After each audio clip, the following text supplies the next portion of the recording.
그날 밤 나는 내가 아니었습니다. 2년간의 이혼 상처와 외로움이 만들어낸 갈망 속에서 나는 해서는 안 될 사람의 품에 안겨 있었습니다. 그 사람은 내 언니의 남편, 25년간 한 가족이었던 형부였습니다. 하지만 그 순간만큼은 모든 것을 잊고 싶었습니다. 수연아, 나도 모르겠어. 하지만 너 없이는 못 살 것 같아. 54세 강민호와 48세 이수연. 형부와 처제라는 운명적 한계 앞에서 피어난 금지된 사랑. 아내와의 관계가 완전히 끊어진 민호의 외로움과 이혼 후 혼자가 된 수연의 아픔이 만나 서로의 상처를 어루만지기 시작했습니다. 처음에는 단순한 가족의 위로였습니다. 하지만 외로움이 깊어질수록 그들 사이의 감정도 깊어졌고 어느 순간 돌이킬 수 없는 선을 넘어버렸습니다. 세상이 용서하지 않을 관계, 가족도 친구도 모두 등을 돌린 사랑. 과연 이들의 선택은 옳았을까요? 지금부터 들려드릴 이야기는 모든 것을 잃어도 함께하기로 선택한 두 사람의 진실한 기록입니다. 구독과 좋아요, 그리고 알림 설정을 눌러주시면 여러분도 예상치 못한 감정의 소용돌이에 빠지게 될지 모릅니다. 강민호는 건설회사 부장으로 25년간 성실하게 직장 생활을 해왔습니다. 54세의 그에게는 1년 연상인 아내 지혜와 대학생 딸 하나가 있었습니다. 겉으로 보기에는 평범한 중산층 가정이었지만 실제로는 심각한 문제를 안고 있었습니다. 아내 지혜는 몇 년 전부터 갱년기 증상과 함께 민호에 대한 관심을 완전히 잃어버렸습니다. 부부 관계는 물론이고 일상적인 대화조차 사무적으로 변해버렸습니다. 6개월 전부터는 아예 같은 방을 쓰지도 않았습니다. 여보, 오늘 저녁에 시간 있어? 민호가 조심스럽게 물어봐도 지혜의 대답은 늘 차갑기만 했습니다. 바빠요. 병원에서 야근해야 해요. 간호사로 일하는 지혜는 집에 있는 시간을 최대한 피하려는 것 같았습니다. 민호는 매일 밤 혼자 침실에서 천장을 바라보며 자신의 인생을 되돌아보곤 했습니다. 25년 전 결혼할 때만 해도 행복한 가정을 꾸릴 수 있을 거라 믿었는데 이제는 완전한 남남이 되어버렸습니다. 한편 이수연은 2년 전 힘겨운 이혼을 겪었습니다. 남편 태준의 지속적인 외도 때문이었습니다. 48세의 수연에게는 고등학생 아들 준서가 있었지만 양육권은 경제력이 더 좋은 전 남편이 가져갔습니다. 엄마, 나는 아빠랑 살고 싶어요. 당시 중학생이었던 준서의 말은 수연에게 큰 상처가 되었습니다. 아이는 안정적인 환경을 원했고 수연으로서는 어쩔 수 없는 선택이었습니다. 이혼 후 수연은 작은 원룸에서 혼자 살며 요가 강사로 일하고 있었습니다. 프리랜서라서 수입이 일정하지 않았지만 그나마 자신이 할 수 있는 일이었습니다. 하지만 무엇보다 힘든 것은 깊은 외로움이었습니다. 수연과 민호는 원래 처남과 처제 사이였습니다. 수연의 언니 지혜가 민호와 결혼하면서 가족이 된 지 25년이 흘렀습니다. 예전에는 명절이나 가족 모임 때마다 만났지만 수연이 이혼한 후로는 서로 어색해져서 연락을 거의 하지 않았습니다. 그러던 어느 날 수연의 어머니 제사가 있었습니다. 이혼 후 2년 동안 가족 모임을 피해왔던 수연이지만 어머니 제사만큼은 빠질 수 없었습니다. 제사 당일 수연은 검은색 원피스를 입고 언니 집으로 향했습니다. 수연아, 왔구나. 민호가 현관에서 수연을 맞았습니다. 2년 만에 보는 수연은 많이 야위어 있었습니다. 이혼의 상처가 그대로 얼굴에 드러나 있었습니다. 형부, 언니는 어디 계세요? 수연이 주변을 둘러보며 물었습니다. 응급실에서 당직이야. 아마 늦게 올 거야. 민호의 대답에서 아쉬움이 묻어났습니다. 아내가 제사에도 참석하지 않는다는 것이 민망했습니다. 제사 준비를 하면서 두 사람은 자연스럽게 대화를 나누었습니다. 수연아, 혼자 사는 거 많이 힘들지? 그냥 그래요. 적응됐어요. 수연의 대답은 담담했지만 목소리에 깊은 피로감이 묻어 있었습니다. 준서는 어때? 아빠랑 잘 지내? 네, 잘 지내요. 가끔 연락해요. 하지만 수연의 표정에서는 아들에 대한 그리움과 아쉬움을 읽을 수 있었습니다. 제사를 마치고 정리를 하면서 민호는 수연의 모습을 유심히 관찰했습니다. 예전보다 많이 수척해졌고 웃음도 예전처럼 밝지 않았습니다. 무엇보다 혼자라는 외로움이 온몸에서 느껴졌습니다. 수연아, 저녁 먹고 가. 민호가 제안했지만 수연은 고개를 저었습니다. 괜찮아요. 집에 가서 쉬어야 해요. 그래도 혼자 먹기 그럴 텐데. 민호의 걱정에 수연은 잠시 망설였습니다. 형부도 혼자 드실 텐데 괜찮으세요? 나야 뭐 익숙해졌어. 지혜가 요즘 집에 거의 안 와. 민호의 말에 수연은 놀랐습니다. 언니와 형부 사이에 문제가 있다는 것을 처음 알았습니다.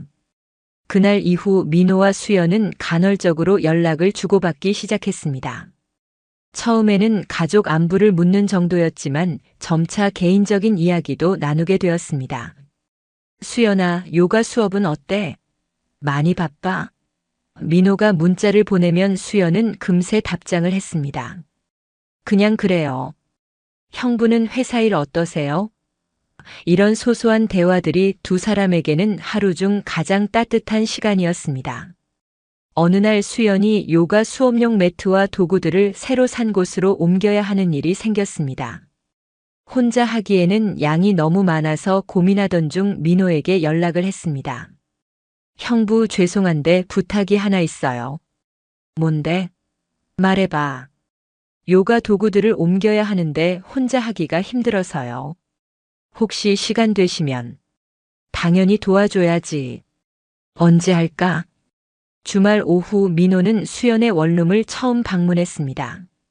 작지만 깔끔하게 정리된 방이었습니다. 하지만 너무 조용하고 쓸쓸해 보였습니다. 형부 정말 고마워요. 혼자였으면 몇 번을 왔다 갔다 해야 했을 거예요. 뭘 그래. 가족인데 당연한 거지. 민호는 무거운 도구들을 차에 실으며 말했습니다. 짐을 다 옮긴 후 수연이 커피를 대접했습니다. 형부 커피 드실래요? 고마워. 작은 테이블에 마주 앉은 두 사람은 자연스럽게 대화를 나누었습니다. 수연아, 혼자 사는 거 정말 외롭지 않아? 민호의 질문에 수연은 잠시 망설였습니다. 외롭긴 해요. 특히 저녁 시간에는 더 그래요. 형부는 어떠세요? 나도 마찬가지야. 지혜랑은 요즘 대화다운 대화를 못한 지 오래됐어. 민호의 고백에 수연은 놀랐습니다.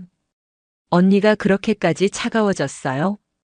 갱년기도 있고 아무래도 내가 부족한 게 많았나 봐. 민호는 자책하는 투로 말했습니다. 그럴 리 없어요. 형부는 정말 좋은 분인데. 수연의 위로에 민호는 오랜만에 마음이 따뜻해지는 것을 느꼈습니다. 집에서는 누구도 자신을 이해해주지 않았는데 수연은 달랐습니다. 그날 이후 두 사람은 자주 만나게 되었습니다. 수연이 요가 수업이 있는 스튜디오 근처에서 커피를 마시거나 민호가 퇴근 후 수연의 집 근처에서 간단히 식사를 하는 일이 늘어났습니다. 형부 어깨가 너무 굳으셨네요. 스트레스를 많이 받으시나 봐요. 어느 날 수연이 민호의 어깨를 보며 걱정스럽게 말했습니다. 회사 일도 있고 집에서도 스트레스가 있어서 그런가 봐. 제가 마사지해 드릴까요? 요가 강사라서 이런 거 잘해요. 수연의 제안에 민호는 망설였습니다. 그래도 되나? 좀 부담스러운데. 괜찮아요. 가족인데 뭘 그러세요? 수연의 작은 손이 민호의 어깨를 주무르기 시작했습니다. 오랜만에 느끼는 따뜻한 손길에 민호는 긴장과 동시에 묘한 설렘을 느꼈습니다. 어때요? 좀 나아지세요? 정말 시원해. 고마워. 민호의 목소리는 평소보다 낮아져 있었습니다. 수연도 민호의 넓은 어깨를 만지면서 이상한 기분을 느꼈습니다. 이혼 후 남자의 몸을 이렇게 가까이서 만진 것은 처음이었습니다. 형부 요가도 배워보시는 건 어떠세요? 스트레스 해소에 정말 좋아요. 내가 요가를? 너무 어색할 것 같은데. 아니에요. 요즘 남자분들도 많이 하세요. 결국 민호는 수연에게 개인 요가 레슨을 받기 시작했습니다. 주말 오후 수연의 작은 원룸에서 둘만의 수업이 시작되었습니다. 형부, 너무 힘주지 마세요. 자연스럽게 몸을 늘여주세요. 수연이 민호의 자세를 잡아주면서 말했습니다. 이렇게? 네, 좋아요. 조금 더 이쪽으로. 수연의 손이 민호의 팔과 다리를 부드럽게 만지며 자세를 교정해 주었습니다. 매번 스킨십이 있을 때마다 두 사람 모두 심장이 빨라지는 것을 느꼈습니다. 형부, 숨을 깊게 들이마시고 천천히 내쉬세요. 수연의 목소리는 부드럽고 달콤했습니다. 민호는 눈을 감고 수연의 목소리에 집중했습니다. 이런 평온함을 느껴본 지가 언제인지 기억나지 않았습니다. 한 달 정도 요가 레슨을 받으면서 민호의 몸도 유연해졌지만 더 중요한 것은 마음이 편해진다는 것이었습니다. 수연과 함께 있는 시간이 일주일 중 가장 기다려지는 순간이 되었습니다. 어느 날 수연의 생일이 다가왔습니다. 민호는 수연을 위해 작은 선물을 준비하고 싶었습니다. 요가복과 함께 작은 케이크를 준비해서 수연의 집을 찾았습니다. 형부, 이게 뭐예요? 수연이 깜짝 놀라며 물었습니다. 생일 축하해, 수연아. 혼자 있으면 쓸쓸할 텐데 함께 축하하자. 민호의 말에 수연의 눈에 눈물이 맺혔습니다. 이혼하고 나서 생일을 이렇게 축하받는 게 처음이에요. 정말 고마워요, 형부. 수연의 목소리는 떨리고 있었습니다. 오랜만에 느끼는 따뜻한 관심이 너무 고마웠습니다. 두 사람은 작은 케이크에 촛불을 켜고 함께 생일을 축하했습니다. 소원 빌어봐. 민호가 말하자 수연은 눈을 감고 소원을 빌었습니다. 이 따뜻한 시간이 계속됐으면 좋겠다는 것이 수연의 소원이었습니다.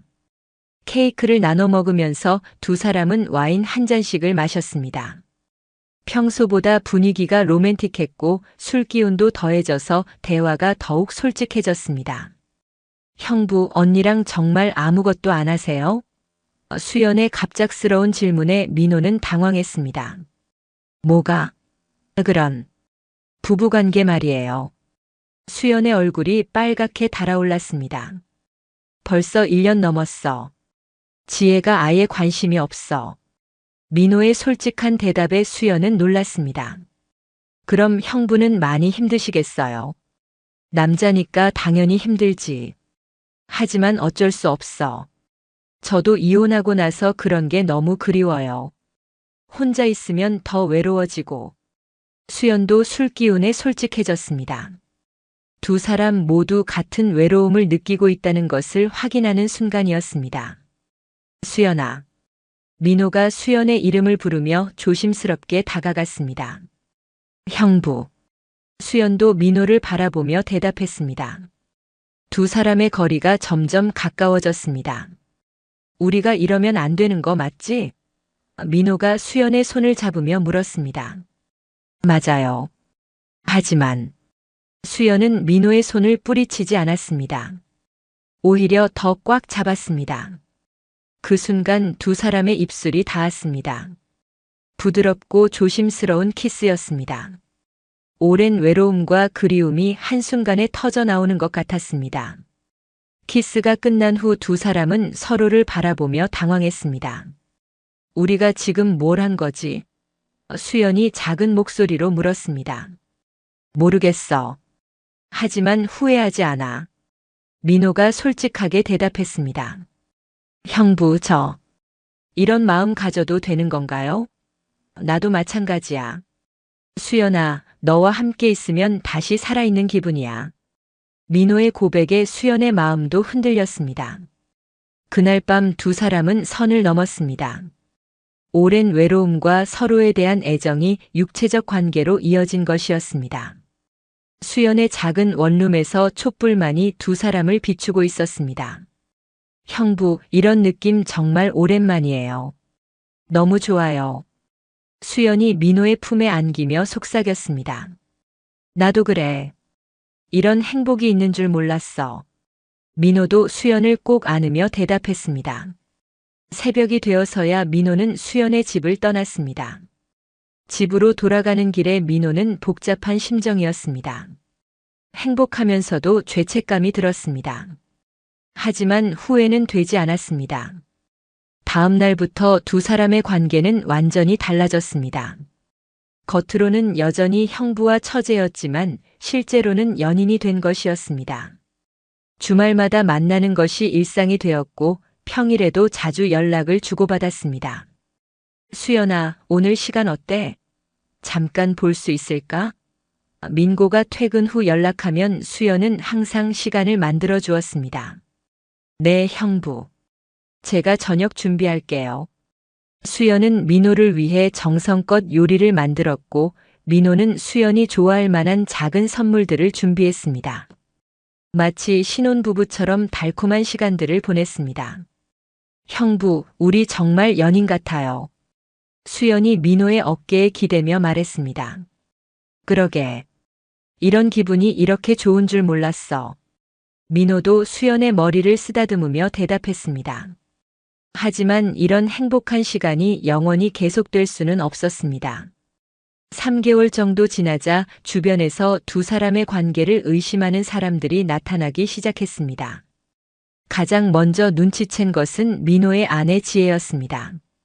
민호의 변화된 모습을 관찰하고 있었던 것입니다. 당신 요즘 이상해요. 표정도 밝아지고 몸도 건강해 보이고 운동을 시작해서 그런가 봐. 민호가 대충 둘러댔지만 지혜는 의심스러워했습니다. 무슨 운동? 요가 같은 거.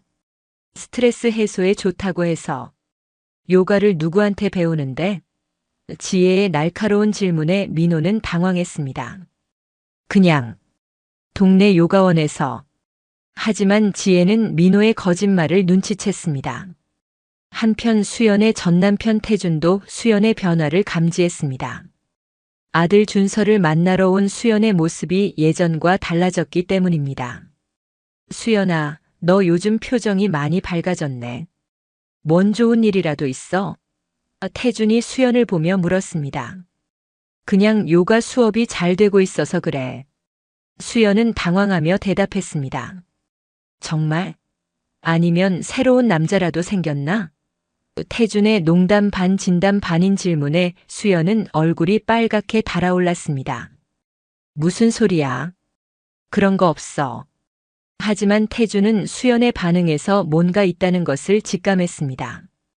이혼했지만 여전히 수연에 대한 감정이 남아있었던 태준은 수연의 주변을 조사하기 시작했습니다. 어느 날 태준이 탐정을 고용해서 수연을 미행하게 했습니다. 그리고 며칠 후 충격적인 사실을 알게 되었습니다. 수연이 만나는 남자가 바로 자신의 처남 민호라는 것을 말입니다. 이게 뭐야? 수연이가 민호 형과? 태준은 탐정이 찍어온 사진들을 보며 분노했습니다. 수연과 민호가 카페에서 다정하게 대화를 나누는 모습, 수연의 집으로 들어가는 민호의 모습 등이 선명하게 찍혀 있었습니다. 태준은 즉시 누나 지혜에게 연락했습니다. 누나, 중요한 얘기가 있어요. 만날 수 있어요? 무슨 일인데 그렇게 급해? 전화로는 안 돼요. 직접 만나서 얘기해야 해요. 그날 저녁 지혜와 태준이 만났습니다. 태준은 사진들을 지혜에게 보여주며 설명했습니다. 누나, 이거 보세요. 형부랑 수연이가. 사진을 본 지혜는 충격으로 말을 잃었습니다. 이게 정말이야? 네, 탐정이 며칠 동안 미행해서 찍은 거예요. 확실해요. 지혜는 손이 떨렸습니다. 남편이 자신의 친동생과 바람을 피우고 있다는 현실을 받아들이기 어려웠습니다. 언제부터였을까? 최소 3개월은 된 것 같아요. 그날 밤 지혜는 민호를 기다렸습니다. 평소보다 늦게 들어온 민호를 보며 지혜는 분노를 참기 어려웠습니다. 당신 어디 갔다 와요? 회사에서 회식이 있었어. 민호의 거짓말에 지혜는 더욱 화가 났습니다. 정말 회식이었어요? 그럼 뭐 다른 데 갔겠어? 민호가 태연하게 답하자 지혜는 참았던 분노를 터뜨렸습니다. 그럼 이게 뭐예요? 지혜가 사진들을 민호 앞에 던졌습니다. 사진을 본 민호는 얼굴이 창백해졌습니다. 수연과 함께 있는 모습들이 선명하게 찍혀 있었습니다. 이건 뭐예요? 설명해봐요. 지혜야, 잘못했어. 미안해. 민고는 더 이상 변명할 수 없었습니다. 잘못했다고, 미안하다고, 내 동생과 바람을 피우고서 지혜의 목소리는 분노로 떨리고 있었습니다. 지혜야, 설명할게. 설명할 게 뭐가 있어요? 사진이 다 나와 있는데. 지혜는 소리를 지르며 사진들을 바닥에 뿌렸습니다. 내 친동생과 25년을 함께 산 남편이 우리 사이가 이미 끝난 거나 마찬가지였잖아. 민호가 작은 목소리로 말했지만 지혜는 더욱 격분했습니다. 그래서 내 동생과 자는 게 정당하다는 거예요? 그게 아니라. 그럼 뭐예요? 외로워서? 갑갑해서? 그래서 하필 내 동생을? 지혜의 질문에 민호는 할 말을 잃었습니다. 어떤 변명을 해도 정당화될 수 없는 일이었습니다. 당신 정말 최저예요. 어떻게 가족을 이렇게 배신할 수 있어요? 지혜야, 우리 관계부터 정리하자. 이미 남남이나 다름없었잖아. 남남이면 이혼하자고 말하지 왜 몰래 바람을 피워요? 그날 밤 집안은 완전히 전쟁터가 되었습니다. 지혜는 짐을 싸서 친정으로 가버렸고 민호는 혼자 남아 무너진 현실을 받아들여야 했습니다. 다음 날 아침 지혜는 수연에게 전화를 걸었습니다. 수연아, 지금 당장 만나자. 지혜의 차가운 목소리에 수연은 불안함을 느꼈습니다. 언니, 무슨 일이에요? 만나서 얘기할게. 1시간 후 동네 카페에서 만난 두 자매. 지혜는 수연을 보자마자 분노를 쏟아냈습니다. 수연아, 정말 민호랑 그런 사이야? 수연은 언니의 날카로운 시선을 받으며 당황했습니다. 언니, 그게 뭐? 사실이냐고 물어보는 거야. 지혜의 목소리가 커지자 카페에 있던 다른 손님들이 쳐다보기 시작했습니다. 언니, 여기서든 어디서든 상관없어. 대답해. 수연은 더 이상 숨길 수 없다는 것을 깨달았습니다. 언니, 미안해요. 미안하다고? 그럼 정말이구나? 지혜의 목소리에는 절망감이 섞여 있었습니다. 어떻게 나한테 이럴 수 있어? 내가 너한테 뭘 잘못했어? 언니가 잘못한 건 없어요. 제가 잘못했어요. 수연의 눈에서 눈물이 흘러내렸습니다. 왜 하필 내 남편이야? 언니, 저희는 정말 사랑해요. 사랑? 지혜가 비웃었습니다. 25년 결혼 생활을 무너뜨리고 가족을 배신하는 게 사랑이야? 언니, 이해해 주세요. 이해? 내가 뭘 이해해야 하는데? 언니와 형부는 이미 끝난 관계였잖아요. 언니도 형부한테 관심 없었고. 그래서 내가 대신 차지한다는 거야? 지혜의 말에 수연은 할 말을 잃었습니다. 수연아, 너 정말 변했구나. 내가 알던 동생이 아니야. 언니, 다시는 내 앞에 나타나지 마. 그리고 민호한테도 전해. 이혼 서류 준비하라고. 지혜는 자리에서 일어나며 마지막으로 말했습니다. 수연아, 너희들 절대 행복하지 못할 거야. 이런 식으로 시작된 관계가 어떻게 오래 가겠어? 그 말을 남기고 지혜는 카페를 나가버렸습니다. 수연은 혼자 남아 한참을 울었습니다. 언니를 잃었다는 현실이 너무 아팠습니다. 하지만 민호를 포기할 수는 없었습니다. 그날 저녁 민호와 수연은 만나서 상황을 정리했습니다. 형부, 이제 어떻게 해요? 모르겠어. 지혜가 이혼하자고 해. 정말 이혼하실 거예요? 어차피 끝난 관계야. 이혼이 답인 것 같아. 민호의 말에 수연은 복잡한 감정을 느꼈습니다. 기쁘면서도 무거웠습니다. 그럼 우리는? 수연아, 나는 너와 함께 하고 싶어. 모든 걸 잃더라도. 민호의 고백에 수연은 눈물을 흘렸습니다. 저도요, 형부. 하지만 너무 무서워요. 소문은 빠르게 퍼졌습니다. 지혜가 친구들에게 털어놓은 이야기가 동네 전체로 번져나갔습니다. 민호 씨가 처제와 바람을 피웠다더라. 정말 가족끼리 그럴 수가 있나? 민호의 직장에도 소문이 들어갔습니다. 동료들의 시선이 달라졌고 상사도 민호를 불편해하기 시작했습니다. 강 부장 가정사 때문에 회사 이미지까지 손상시키면 곤란해. 수연의 상황도 마찬가지였습니다. 요가 수업 학생들이 하나둘 떠나기 시작했습니다. 선생님이 그런 분이신 줄 몰랐어요. 도덕적으로 문제가 있는 사람한테는 배울 수 없어요. 가장 큰 충격은 수연의 아들 준서에게서 왔습니다.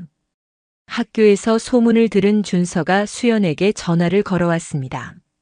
엄마, 정말 삼촌이랑 그런 사이야? 준서야. 엄마, 어떻게 그럴 수 있어? 삼촌은 이모부잖아.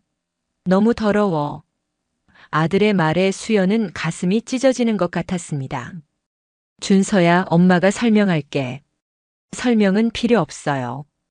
이제 엄마 얼굴도 보기 싫어. 준서는 전화를 끊어버렸습니다. 수연은 아들마저 잃었다는 현실에 절망했습니다. 민호의 딸도 마찬가지였습니다. 대학에서 연락을 받은 딸이 집으로 찾아와 아버지를 추궁했습니다. 아빠, 정말 이모랑 그런 거예요? 민지야, 아빠가 설명할게. 설명할 게 뭐가 있어요? 이모는 엄마 동생이잖아요. 민지야, 아빠와 엄마는 이미 끝난 사이였어. 그래도 이모는 안 되잖아요. 아빠, 정말 실망이에요. 어떻게 가족을 이렇게 배신할 수 있어요? 딸의 말에 민호는 가슴이 아팠습니다. 민지야, 저는 더 이상 아빠를 아버지라고 부를 수 없어요. 딸마저 등을 돌리자 민호는 완전히 무너졌습니다. 가족도 잃고 사회적 신용도 잃고 이제 남은 것은 수연뿐이었습니다. 2달이 지나자 상황은 더욱 악화되었습니다. 민호는 회사에서 권고사직을 당했고 수연의 요가 수업은 완전히 중단되었습니다. 경제적으로도 어려움을 겪기 시작했습니다. 형부, 우리 이제 어떻게 살아가요? 수연이 절망적인 목소리로 물었습니다. 모르겠어. 하지만 포기할 수는 없어. 민호도 지쳐 있었지만 수연을 놓을 수는 없었습니다. 어느 날 수연이 중대한 결심을 내렸습니다. 형부, 우리 여기서 떠나요. 어디로? 아무도 우리를 모르는 곳으로요. 여기서는 더 이상 살 수 없어요. 민호는 수연의 제안을 심각하게 고려했습니다. 정말로 모든 것을 버리고 새로운 곳에서 시작하는 것이 최선인 것 같았습니다. 수연아, 정말 그럴 수 있겠어? 모든 걸 버리고. 형부만 있으면 어디든 좋아요. 여기 남아있어 봤자 계속 손가락질만 받을 거예요. 수연의 결심은 확고했습니다. 2 사람은 인터넷으로 전국의 작은 시골 마을들을 찾아보기 시작했습니다. 아무도 모르는 곳, 조용히 살 수 있는 곳을 찾았습니다. 마침내 강원도의 작은 산골 마을을 발견했습니다. 여기 어때? 인구도 적고 서울에서도 멀어. 민호가 컴퓨터 화면을 가리키며 말했습니다. 좋아요. 여기서 새로 시작해요. 한 달 후 2 사람은 모든 짐을 정리하고 서울을 떠났습니다. 가족들에게는 연락 한 번 하지 않고 조용히 사라졌습니다. 새로운 마을에 도착한 첫날 2 사람은 작은 전셋집을 얻었습니다. 형부, 여기서 우리 정말 행복할 수 있을까요? 그럼. 이제 아무도 우리를 방해하지 않아. 민호가 수연을 안으며 말했습니다. 이웃들에게는 사업에 실패해서 시골로 내려온 부부라고 소개했습니다. 주민등록도 사실혼 관계로 정리했습니다. 법적으로는 부부가 아니었지만 마음만은 진짜 부부였습니다. 새로운 마을에서의 생활이 시작되었습니다. 민호는 작은 농장에서 일을 시작했고 수연은 마을 노인들을 대상으로 간단한 요가 수업을 시작했습니다. 수입은 많지 않았지만 2 사람에게는 충분했습니다. 형부, 이런 평화로운 삶이 있는 줄 몰랐어요. 수연이 저녁 식사를 준비하며 말했습니다. 그러게. 도시에서의 복잡한 생활이 무의미하게 느껴져. 1년이 지났습니다. 두 사람은 완전히 새로운 삶에 적응했습니다. 아침에 함께 일어나 차를 마시고 낮에는 각자의 일을 하며 저녁에는 함께 요리하고 산책하는 평범한 일상이었습니다. 수연아, 후회 없지? 어느 저녁 산책을 하며 민호가 물었습니다. 전혀요. 이렇게 사는 게 훨씬 좋아요. 가족들이 그립지 않아? 그립긴 하지만 어쩔 수 없어요. 마을 사람들도 두 사람을 자연스럽게 받아들였습니다. 저 부부 참 다정해 보여. 나이 들어서도 저렇게 사랑할 수 있다니 부럽다. 아무도 그들의 진짜 정체를 의심하지 않았습니다. 2년이 흘렀습니다. 어느 날 수연이 민호에게 특별한 제안을 했습니다. 형부, 우리 결혼식 올릴까요? 결혼식? 이미 부부나 다름없는데? 법적인 결혼이 아니라 우리끼리만의 약속이요. 좋은 생각이야. 세상이 인정하지 않아도 우리끼리라도 약속하자. 민호는 그 제안이 마음에 들었습니다. 봄날 집 뒤편 작은 정원에서 두 사람만의 결혼식을 올렸습니다. 증인은 꽃들과 새들뿐이었고 축하 음악은 바람소리였습니다. 반지 대신 서로가 기른 꽃을 교환했습니다. 강민호, 당신과 함께 남은 인생을 살아가겠습니다. 이수연, 나도 당신과 함께 이 생을 마감할 때까지 사랑하겠습니다. 간소하지만 진심 어린 맹세였습니다. 세상 누구도 축하해주지 않았지만 그들에게는 그 무엇보다 의미 있는 순간이었습니다. 그날 밤 두 사람은 진짜 신혼부부가 된 기분이었습니다. 3년이 흘렀습니다. 민호는 57세, 수연은 51세가 되었습니다. 머리에 하얀 머리카락이 늘었지만 두 사람의 사랑은 더욱 깊어졌습니다. 가끔 옛 지인들로부터 연락이 왔지만 두 사람은 응답하지 않았습니다. 민호야, 어디 숨어 있냐? 연락해라. 같은 메시지들이었지만 무시했습니다. 형부, 가끔 서울이 그리워요. 나도 그래. 하지만 돌아갈 수는 없어. 알아요. 여기가 우리 집이에요. 어느 날 갑작스럽게 민호의 딸 민지가 찾아왔습니다. 3년 만에 재회였습니다. 민지는 많이 변해 있었습니다.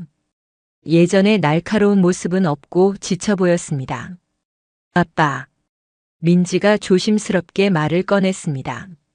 민지야, 어떻게 여기까지?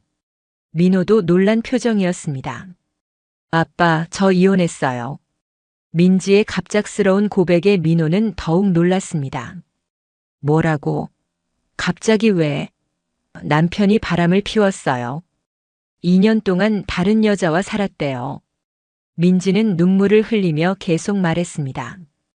그때 아빠한테 그렇게 화를 냈는데 정작 제 남편이 더 나쁜 일을 하고 있었어요. 아빠와 이모는 적어도 진심으로 사랑했잖아요. 민호는 딸을 안아주며 위로했습니다. 민지야, 많이 힘들었겠구나. 아빠, 미안해요. 그때 제가 너무 심했어요. 수연도 나와서 민지를 맞았습니다. 민지야, 많이 야위었구나. 이모, 죄송해요. 제가 이모한테도 너무 심한 말을 했어요. 그날 저녁 세 사람은 함께 식사를 했습니다. 오랜만에 가족이 함께하는 시간이었습니다. 아빠, 이모, 여기서 정말 행복하세요? 응, 정말 행복해. 이런 평화로운 삶이 있는 줄 몰랐어. 민호가 진심으로 대답했습니다. 좋아요.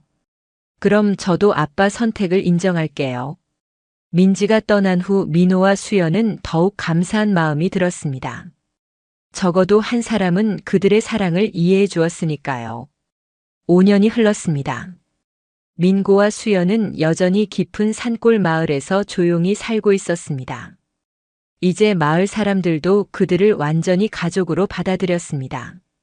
하지만 여전히 바깥 세상의 시선은 차가웠습니다. 가끔 옛 동네 사람들을 만나면 수군거림을 들을 수 있었습니다. 아직도 그렇게 살고 있대. 참 뻔뻔하게도. 그런 말들을 들어도 두 사람은 흔들리지 않았습니다. 수연아, 우리 잘못 산 거 맞을까? 형부, 우리가 누구에게 피해를 줬나요? 우리끼리 조용히 사랑하는데 뭐가 잘못이에요? 민호는 60세, 수연은 53세가 되었습니다. 몸은 예전만 못했지만 마음은 더욱 평온했습니다. 아침마다 함께 산책을 하고 오후에는 각자 좋아하는 일을 하며 저녁에는 차를 마시며 하루를 정리했습니다. 형부, 우리 다음 생에도 만날까요? 어느 저녁 수연이 물었습니다. 당연히 만나야지. 다음 생에서는 당당하게 사랑하자. 그때는 형부와 처제가 아니라 처음부터 연인으로요. 두 사람은 손을 꼭 잡고 별이 가득한 하늘을 바라봤습니다. 세상이 인정하지 않는 사랑이었지만 그들에게는 그 무엇보다 소중하고 진실한 사랑이었습니다. 겨울이 왔습니다. 민호와 수연은 난로 앞에 앉아 따뜻한 차를 마시며 대화를 나누었습니다. 수연아, 후회는 정말 없어? 전혀요. 형부와 함께한 이 모든 시간이 선물 같아요. 나도 그래. 만약 다시 선택할 기회가 주어진다면 나는 똑같은 선택을 할 거야. 민호의 말에 수연은 미소를 지었습니다. 형부, 우리가 죄인인가요? 죄인이면 어때? 우리는 행복하잖아. 두 사람은 서로를 바라보며 웃었습니다. 세상의 모든 비난과 시선을 무릅쓰고 찾은 진정한 행복이었습니다. 봄이 다시 왔습니다. 수연이 가꾼 작은 정원에 새로운 꽃들이 피어났습니다. 민호와 수연은 손을 잡고 정원을 거니며 중얼거렸습니다. 우리가 잘못 산 거 맞죠? 그럼 다음 생에서도 이렇게 잘못 살자. 작은 산골 마을에서 세상과 등진 채 오직 서로만을 위해 살아가는 두 사람. 누구도 축하해주지 않았고 누구도 인정해주지 않았지만 그들에게는 그것만으로도 충분했습니다. 저녁 노을이 지는 정원에서 두 사람은 서로를 바라보며 말했습니다. 형부 사랑해요. 나도 사랑해, 수연아. 세상이 용서하지 않는 사랑이었지만 그들에게는 그 무엇보다 진실하고 아름다운 사랑이었습니다. 그들의 사랑은 계속되었습니다. 조용히, 은밀히, 그러나 그 누구보다 깊게. 세상의 모든 시선과 비난을 견뎌낸 끝에 찾은 진정한 행복. 금지된 관계에서 시작된 사랑이 가장 순수한 형태로 완성된 것이었습니다. 외로움이 만들어낸 작은 만남이 진정한 사랑으로 승화되어 마침내 두 사람만의 작은 천국을 만들어낸 이야기. 비록 세상은 그들을 이해하지 못했지만 그들 자신은 그 누구보다 행복했습니다.